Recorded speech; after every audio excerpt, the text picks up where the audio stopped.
Yeah, Safin came through Frenchman Erwan Lepescu, who got a bronze medal at the last ranking tournament in St. Petersburg in Russia a couple of weeks back, and as you say, he's the Olympic bronze medalist and one of the stars.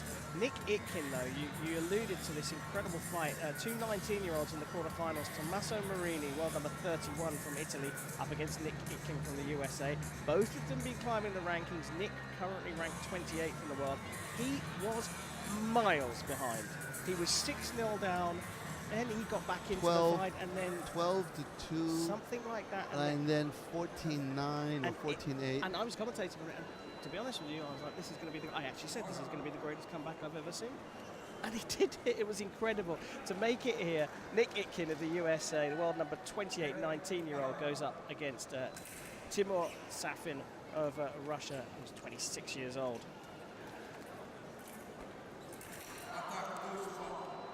Safin currently ranked number 11 in the world. Safin has been sort of on and off all year round, you know. He's always there, and he's actually lost several close matches, tremendous physical shape. And this is where Nick is in really great physical shape, but Safin's got a little bit of kind of like that solid muscle that he's built up over the years. So we'll see how it goes here. It's interesting when we talked about the consistency and the sort of machine-like, in the nicest possible way, actions from Derek Gotsova on the women's floor side.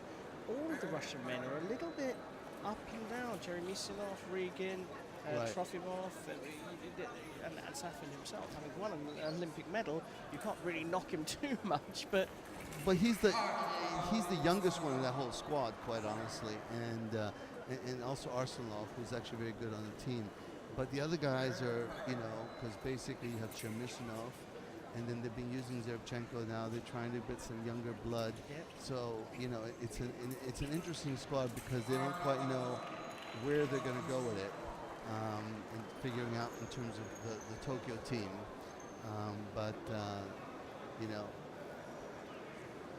Things in Russia are different than the U.S. U.S. we have a point system, so you have to you win the points, and that's how you earn it, and there's no choice. In Russia, it's sort of chosen by some people. Yeah, there's a feel to the team dynamic, let's put it that way. So, so it's about, individual events trying to sort of get people to hold their spot. Whereas for us, it's like Nick is on fire because he wants to make that Olympic team. And, he knows it's basically in his hands in terms of, accomplishing the results. Nobody's going to, make any changes. Yeah. He's really mature beyond his years and very, very confident on the piece. And we've got the first video review here. Nick Itkin calling for that one. I'm not sure he's going to get that. For me, that felt like it was attack from Safin. Your thoughts? Yeah, I would say I agree with you. It's he started slowly and it kind of evolved. Nick is usually fences very well against Russians because his father has a lot of connection with the Russian folk fencers, and he trains with them a lot, and Russian fencers that come to Los Angeles to train with them. And the heritage of the family is? Well, Ukrainian, but they're very close. It's part of the Soviet Union back in the day, so there was all the people were all sort of in the same group, and there's a couple of coaches that they're especially very close to, and they come to Los Angeles, train with him all the time. So yeah, he's certainly the real deal, and he's certainly knocking on the door of the American team. And like you say, Greg, he's going to be competing in Budapest at World Championships later this year for the USA. Yes, he will be fencing. He's made the team individual. We're not going to having him fence in the team yet, because I think we've got a really strong team that's been together for many years. So for the World Championships, we're going to put Miles in the fifth, so long as he can fulfill all his obligations. And Miles Chamberlain Watson. Correct, exactly. And our team's ranked #1 in the world, and so we've been really. The interesting thing is that we have gotten podiums so far in every World Cup team event in this quadrennial, except once when we were fourth. So And last season was quite phenomenal. last year we swept the World Cup. You know, Won so every World Cup. but we haven't won the World Championships, and that's what we're really focused on this year. That must have been fairly galling for you at the World Championships last year in Wushu to 2 years in a row, having won silver medal. You know. all 5 World Cups and then losing out to Italy, who struggled against you throughout the season. Right. And it takes a little fine line. Sometimes also it was because we had won them all, there was just like, especially this pressure that kind of came together. And in some ways, even though I was disappointed in that, and certainly we kept winning World Cups as we were waiting for Safin to get his, he got whacked in the hand.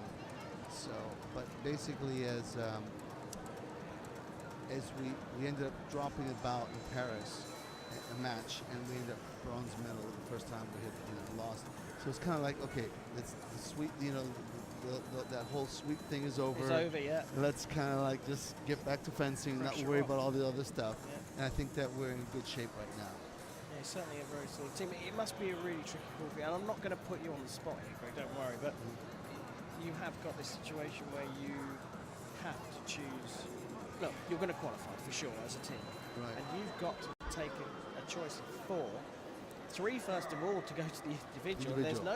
There's no doubt that Itkin could be in that top 3 by the time we get round to Olympic qualifying when you choose your team. Right. But it must be so tough. 4 from 5. Someone's going to be disappointed. Someone's going to be disappointed they're not fencing in the individual. But at least they'll be on the team. Nice problem to have, I guess. Yes. And so in some ways, it's, whoa, look at that. He's really fencing well. It's beautiful. Like I said, physically, nice flesh, boom. Took the blade and went right after him. Flesh is the French word for arrow, and I think actually he looks more like an arrow than I've ever seen any other fencer look. Right.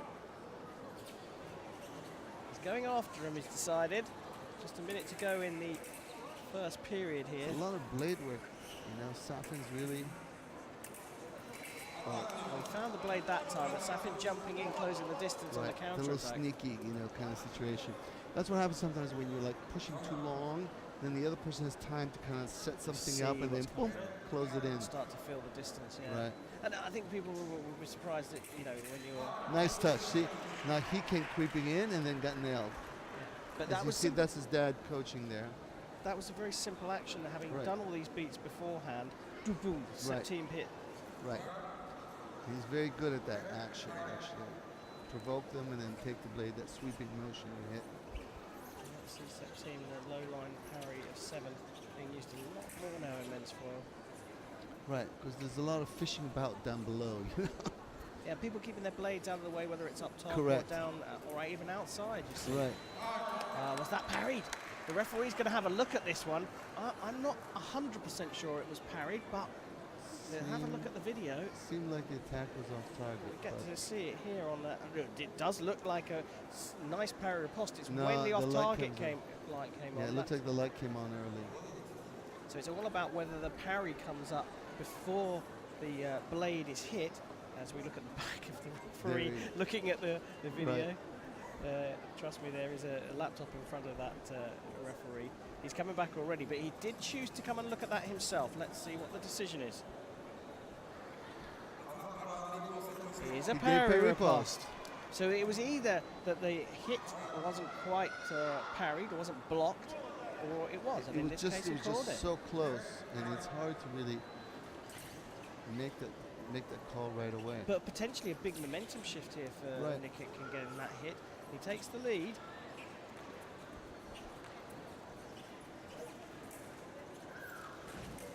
Oh, that's very close as well. Right on the back line, Itkin is... Let's see if we can see. Itkin tried to parry a riposte, but landed off target. This time, Safin's called for a video review, and he's basically saying, has it gone over the line, or has the head ducked down? No, it's like the toe. It just stays on there. Yeah, he ran over the line. Just came off the line by the looks of things. Referee comes back. You can't go over the line. Oh, no. So he's safe. He's safe. Can't go back over this. One toe on the line. 14-meter piece. As long as you stay inside that, you're fine. But if you step off with both feet, it's a hit concession to your opponent. Right. Here he got caught like pausing a little bit. Big sweep of the blade there, but he does have some big blade actions. But he is still quite young. Beautiful, small, tight actions. Yeah, so the big blade actions actually are finished with really nice tight neat action. Yeah. ripostes.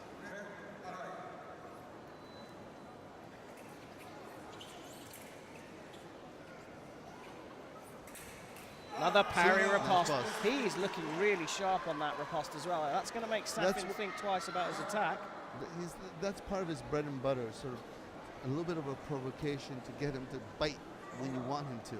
Yeah, and if you can get him to come when you want him to, and then he's got that solid parry riposte. And it's not a simple riposte. I don't want to get too technical for the viewers that might not know things inside out, but a simple parry riposte is where you beat the blade and you go straight to the target. He's doing compound riposte, which means he's beating the blade and then making his opponent move their blade across to open up another line of target. Right. For a 19-year-old to do that on a finals piece is seriously impressive. Yes, well, like I said, this is one of his bread and butter actions as he gets a little drink of water here. And the nice thing about being so young is you don't think about it too much.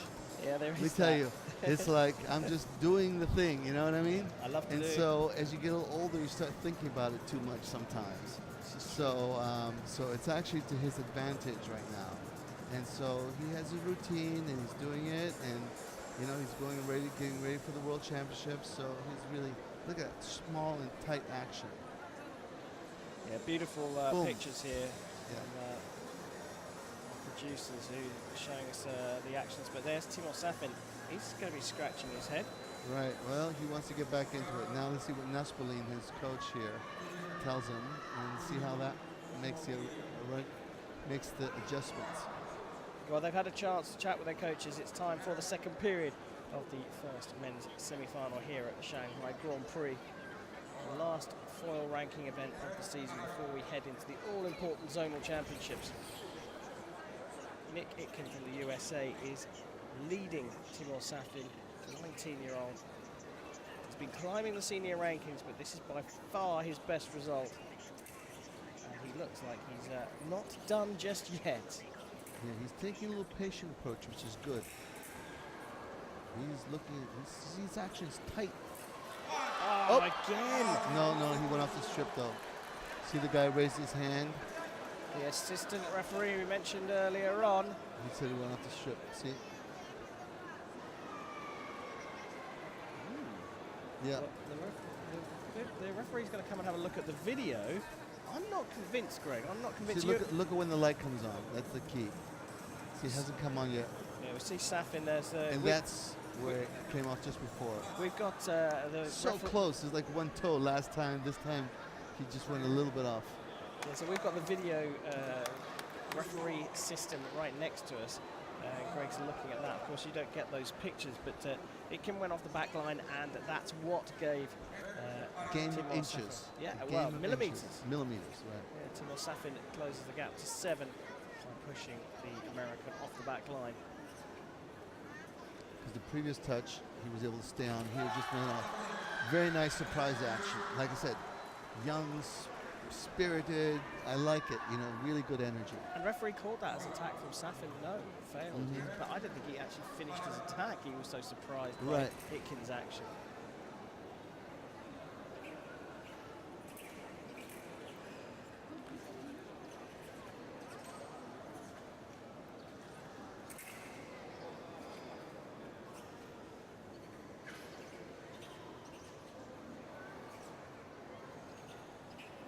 Both of these fencers were junior world champions in their day.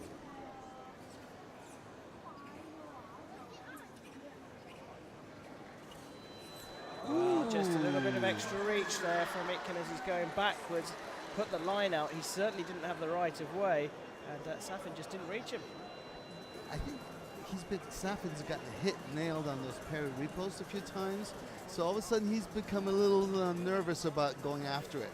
And so then he just like took a courageous line and just stuck it out. It was late, but you know, it didn't matter. He just stuck his arm out, and the other one didn't really go all out. So therefore, you know, which was set up by all those nice parry riposte. Yeah, so he's making Safin, the Olympic bronze medalist from Rio, nervous on the strip here in Shanghai. Now we go back to Nick Itkin changing to this action off the blade. He's showing some variety here, the American. There you go, and then step counter. in. Exactly. This is where it's all. Now Safin is like his head is all up in the air because he's frustrated. See, and now he's gotten this. He's been chasing. Nick is comfortable back there, and he's ready for him.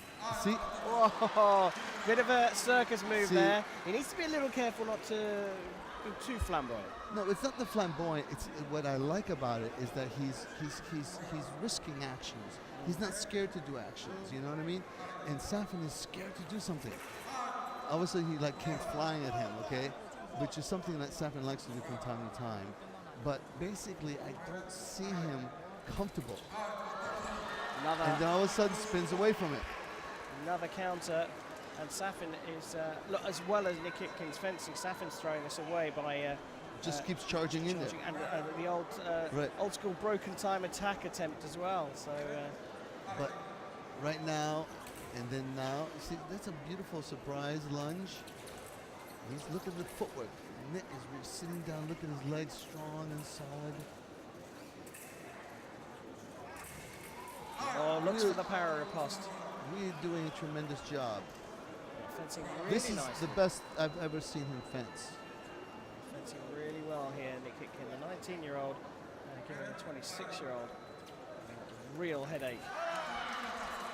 And the attack's given for Nick Itkin, and I think Timur Safin is going to challenge this one. It's a very tight call. We'll see which way it goes here. But I think in either way, Nick is in control of this match. Of course, if he gets this touch, that will pretty much put the coffin in, you know. I mean, I guess nothing's really finished, but I think that if he gets this touch, he's in a solid position. There's his dad looking on. Referee gives it as attack into preparation. Right. That's a good action actually on video, because it's going to look better. Nick doing enough of an attack to keep Safin thinking. So Safin is not only thinking about attacking him, so it's breaking him. He still has to think about Nick's attack. So as a consequence, he's not unsure of himself. So this actually is very good for Nick's defense. But this is incredible, isn't it? The maturity in the strategy and the variety that he's shown for 19. Correct. Very impressive. Boom! Look at that. Very nice. Two meetings of the blades, but the second one is from Itkin and another set team. Solid action, great touch. Like I said, the best fencing for Nick. I haven't seen him fence this well in such a long time. I mean, never actually. And really, look at his footwork. That's what really differentiated it. As much as Safin has always been known for his smooth, strong footwork, Nick dominated the footwork. And then if you look at his handwork, small and tight and strong. And I think that it'll be an interesting follow-up here. Here he comes. Boom. See, comes forward, beats the blade down low and goes after and nails him. And I think there's a little bit of, I can't quite believe I've done that in that look. He's determined, but he was positive and confident. He did do it, but doing it is different to believing you can do it. Right, his dad's screaming in joy. But the thing is that he was willing to try actions. A lot of times people have a